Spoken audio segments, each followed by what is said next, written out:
آداب، ست سری اکال، نمسکار۔ News plus one سے میں شگوفہ پروین۔ ہم آپ کو دکھا رہے ہیں اسلامک اتہاس کے بارے میں۔ حضرت صالح علیہ السلام، اللہ تعالیٰ نے قرآن شریف میں فرمایا، اور سمود کی طرف ہم نے اس کے بھائی صالح کو بھیجا۔ سمود ایک ایسی قوم تھی جو بڑی دولت مند تھی، جائیداد والی تھی۔ اس قوم کے لوگوں کے پاس پشو دھن بھی بہت تھا، وہ اونٹ اور بکریوں سے مالا مال تھی۔ جب عاد قوم غارت کر دی گئی، سمود قوم پنپی، نئی نئی عمارتیں بنائی، مال اور اولاد کی زیادتی ہو گئی، اور یہی زیادتی ان کی گمراہی کی وجہ بنی۔ حضرت صالح علیہ السلام، ان میں گھمنڈ پیدا ہو گیا اور وہ راہ سے بے راہ ہو گئے۔ ایک اللہ کی عبادت کے بجائے بتوں کی پوجا کرنے لگے، اور ظلم و بگاڑ کے کاموں کو اپنی زندگی کا مقصد بنا لیا۔ اللہ تعالیٰ نے اس قوم کو سدھارنے، سمجھانے اور اس کی تنبیہ کرنے کے لیے حضرت صالح علیہ السلام کو پیغمبر بنا کر بھیجا۔ حضرت صالح علیہ السلام انہیں سمجھاتے، سیدھا سچا راستہ بتاتے، لیکن ان کے دلوں پر جیسے مہر لگی تھی، وہ سنی انسنی کر دیتے، انہیں برا بھلا بھی کہتے۔ چونکہ حضرت صالح اسی قوم کے ایک آدمی تھے، اس لیے وہ ان کا کچھ بگاڑ بھی نہ پاتے تھے۔ آخر اس پتھر دل قوم نے اس بات پر اتفاق کیا اور اسے شہرت بھی خوب دی کہ اگر اس پتھر میں سے ایک لمبی چوڑی اونٹنی 10 مہینے کی گابھن پیدا ہو اور اس کے بعد بڑے ڈیل ڈول کا بچہ بھی ہو، تو ہم اس معجزے کو دیکھ کر ایمان ضرور لائیں گے، اور تب ہر معاملے میں حضرت صالحہ کی فرما برداری کریں گے۔ حضرت صالح تک ان کی یہ بات پہنچی۔ انہوں نے اللہ کے دربار میں دعا کی اور کہا کہ اللہ تو اس پتھر سے ویسی ہی اونٹنی پیدا فرما دے۔ حضرت جبریل تشریف لائے اور اللہ کا یہ پیغام سنایا کہ میں نے پہلے دن سے ہی اس طرح کی اونٹنی اس پتھر میں بنائی ہے، اب ان کے پیدا ہونے کی گھڑی آ گئی ہے، تو نڈر ہو کر ان کافروں سے ایمان لانے کا عہد لے لو اور ہماری بے پناہ قدرت پر بھروسہ کرو۔ جب قوم نے اقرار کر لیا اور اپنے ایمان لانے پر قسم بھی کھا لی، تو یکایک پتھر میں سے آواز آئی اور وہ تو ٹکڑے ہو گیا۔ پتھر کے پھٹنے سے اسی طرح کی اونٹنی نکلی جیسی ان کی مانگ تھی۔ اس کے دیکھتے ہی سمود قوم کے لوگ حیران رہ گئے۔ پھر ایک بچہ بھی اسی قد اور ڈھیل ڈول کا پیدا ہوا۔ یہ حضرت صالح علیہ السلام کا بہت بڑا معجزہ تھا جو اللہ کی قدرت سے ظاہر ہوا تھا۔ ابن عمر اس معجزے کو دیکھ کر مسلمان ہو گیا۔ دوسرے سرداروں کا دل بھی ایمان کی طرف متوجہ ہوا، لیکن جو پرانے اور گھاگ تھے انہوں نے کہا، یہ صالحہ تو بڑا جادوگر ہے، یہ نبوت کا معجزہ نہیں بلکہ جادو کا اثر ہے۔ اس طرح جن کے دلوں میں ایمان کی کرن پھوٹنے والی تھی، وہ پھر ان باتوں سے گمراہی کے اندھیرے میں چلے گئے۔ اس طرح انہیں اپنا انجام تباہی کے راستے پر ڈال دیا۔ حضرت صالح علیہ السلام اب بھی قوم کو سمجھاتے، سیدھا سچا راستہ دکھاتے اور کہتے، دیکھو اس اونٹنی کی زندگی سے تمہاری زندگی ہے اور اس کی پریشانی سے تمہاری پریشانی ہے۔ پھر تو یہ بات ٹھہری کہ ایک دن کا پانی اونٹنی پیے اور ایک دن کا سب جانور۔ قرآن مجید میں اسی کی طرف اشارہ ہے۔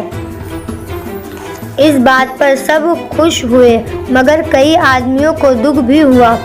جب اونٹنی اپنی باری پر پانی پینے کے لیے کنویں پر جاتی تو تمام پانی ایک دم میں پی جاتی۔ یہ الگ بات ہے کہ وہ جتنا پانی پیتی تھی اسی کے مطابق اتنا دودھ دیتی تھی کہ پوری قوم کے برتن دودھ سے بھر جاتے۔ اونٹنی کی شکل ڈراؤنی تھی، بھاری بھرکم جسم، صورت، شکل، سبھی کچھ حضرت صالح علیہ السلام کے معجزے کی زبردست دلیل تھی۔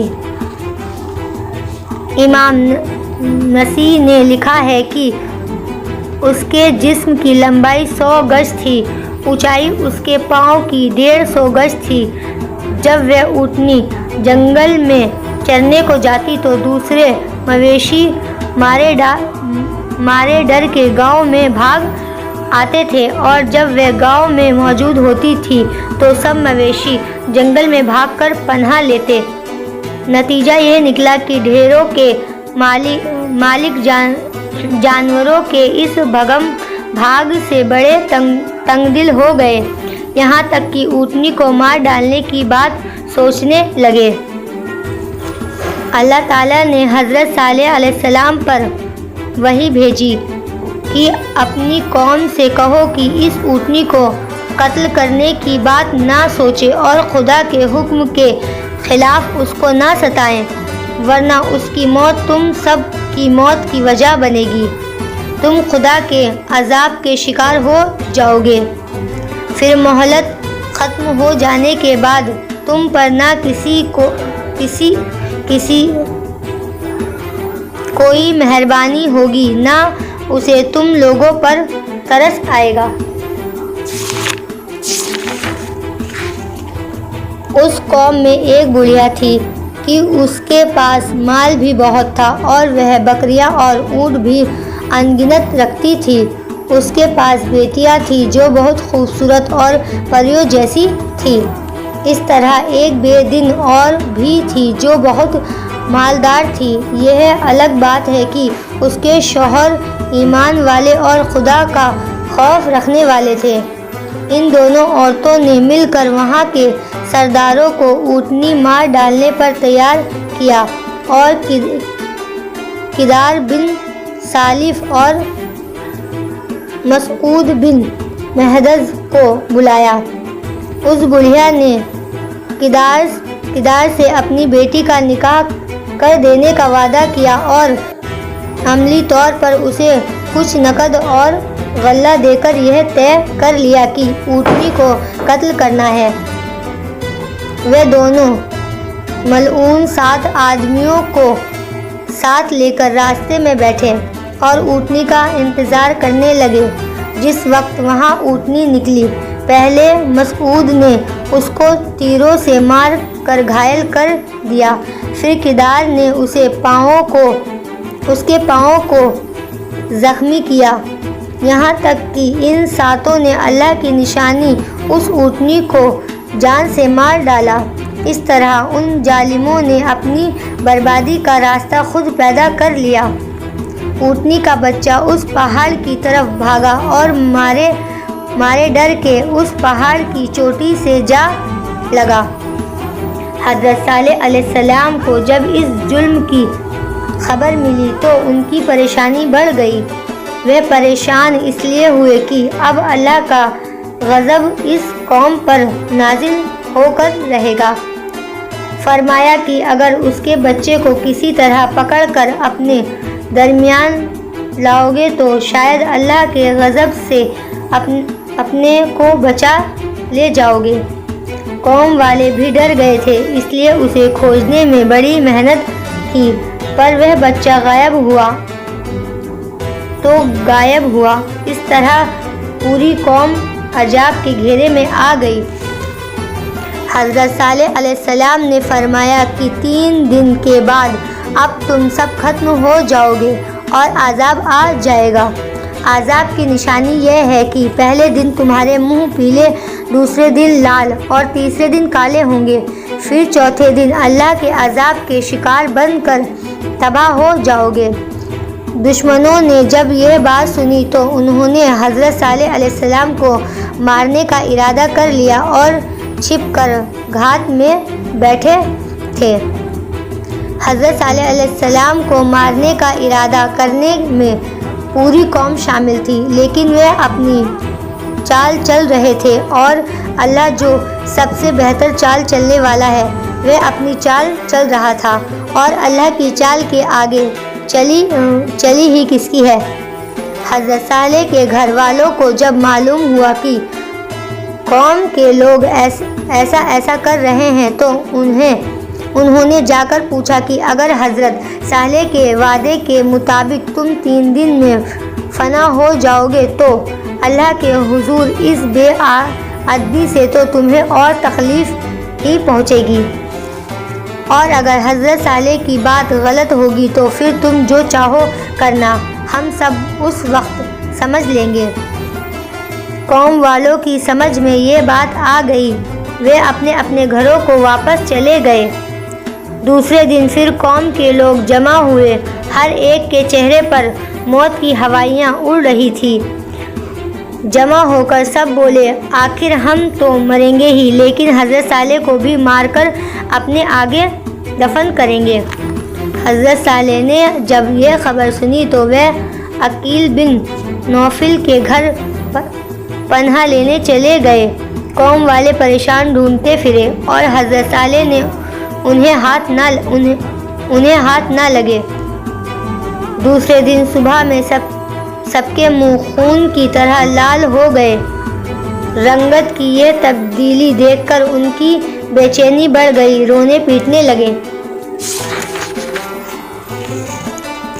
پھر سنیچر کے دن ان کے چہرے بالکل کالے ہو گئے۔ کیا عورت کیا مرد سبھی زندگی کا آخری دن سمجھ کر بے حد پریشان تھے۔ حضرت صالح اسی دن ایمان والوں کو ساتھ لے کر فلسطین چلے گئے اور یہ وہ ایمان انکاری اپنی بستی ہی میں پڑے رہے۔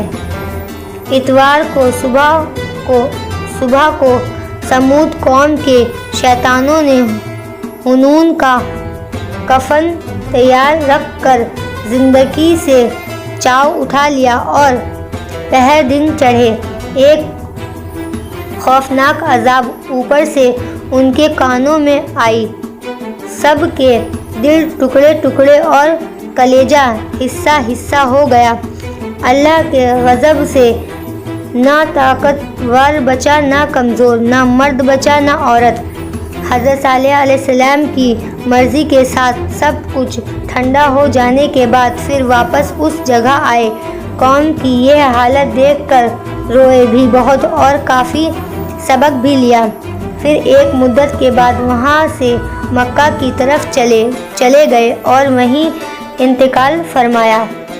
خدا ہی کی ذات فنا سے پاک ہے، باقی سب فنا ہونے والے ہیں۔